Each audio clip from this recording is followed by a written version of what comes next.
त्याची आम्ही गवाही देतो. त्याला धडा शिकवल्याशिवाय राहणार नाही कामराजला. उद्रेक रूपामध्ये शिवसैनिक समतानगर पोलीस स्टेशनमध्ये दाखल झालेले आहेत. स्टँडअप कॉमेडियन कुणाल कामरा याने ज्या रीतीने आक्षेपार्ह शब्द वापरून माननीय संवेदनशील व सर्वांचे लाडके उपमुख्यमंत्री व माजी मुख्यमंत्री एकनाथ शिंदे साहेब यांना उद्देशून जे गाणं तयार केलं आहे, त्यासाठी आज शिवसैनिक सगळे इथे उफाळून इथे आलेले आहेत.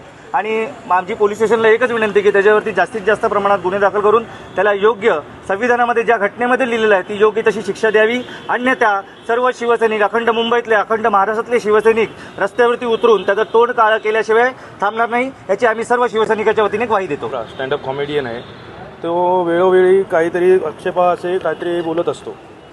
तसेच त्यांनी आता आमचे जे महाराष्ट्राचे मुख्यमंत्री उपमुख्यमंत्री आहेत शिंदे साहेब यांचं कोणातरी सांगण्यावरून आता हे जे शब्द त्याने हे केलेले आहेत आणि जशी कविता आता हे केलेले आहे त्याने बनवलेली आहे, त्याचा आम्ही तीव्र निषेध करतो. त्यासाठी आम्ही इथे पत्रक वरिष्ठ पोलीस निरीक्षक यांच्याकडे दिलेले आहे आणि त्यांच्यावरती अधिकाधिक गुन्हे दाखल व्हावेत अशी आमची मागणी आहे. मुख्यमंत्र्यांवर जो गाणं लिहिलंय त्याच्यावर त्यांच्यावर कारवाई झालीच पाहिजे.